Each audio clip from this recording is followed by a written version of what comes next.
فيديو النهارده بقى هنجرب محل الكرنك.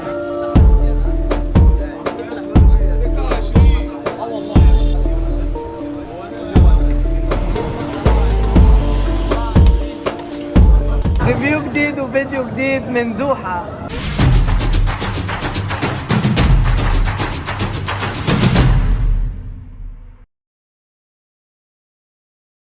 فيديو النهارده بقى هنجرب محل الكرنك.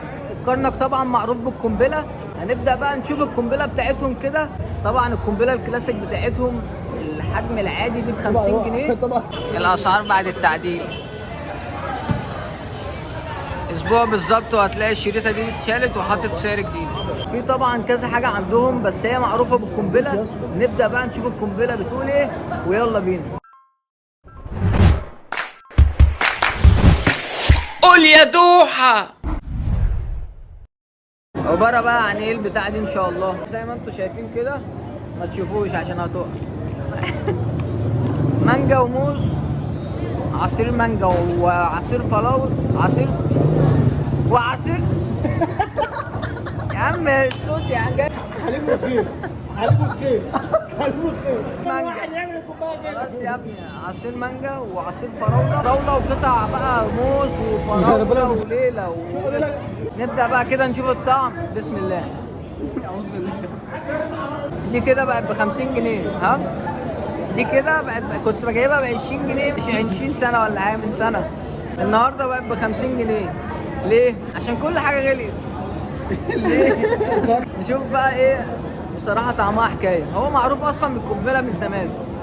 واللي واقف ورايا مش باخد باله إن أنا بصور بقى عادي مش مشكلة. أعدي بقى وأمشي. يا جدع ما تبقاش تبي. جامدة أوي. يا اسطى جامد قوي. فيها مهلبية.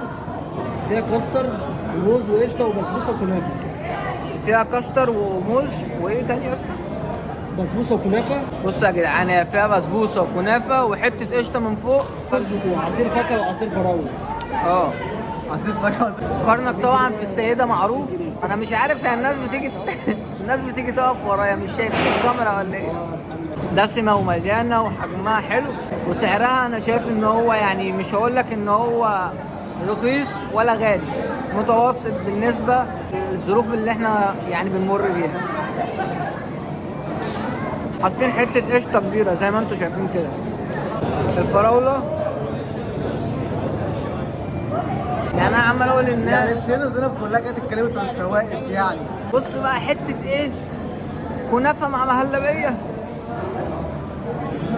هو ايه هو انت بتاكل ليمون؟ تقيلة قوي تقيلة قوي يا جدعان. حد يخش معايا. خش يا خش يا صاحبي. من ورا يا حبيبي. امسك.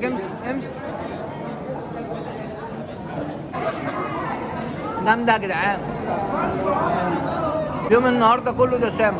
بلاش تطلع من بحة تخش على الكرنك. عايز تقفل بقى بشوب عصير قصب ابن الجنية. ازرق ومنيل والله. بس يا اسطى الفيديو يخرب بيتك يا جدعان احنا محترمين. خش. لا يا اسطى ما غلطش. هو بيقول حتة الكنافة مع البسبوسة تحس انها تقيلة قوي. لا حلو بصراحة. بس وده كان فيديو النهارده. يا رب يكون عجبكم الفيديو ده. طبعا الفيديو يعني انا مش جايب كل حاجة لان هو اشهر حاجة عنده القنبلة. واشوفكم الفيديو ده جاي. قول يا دوحة.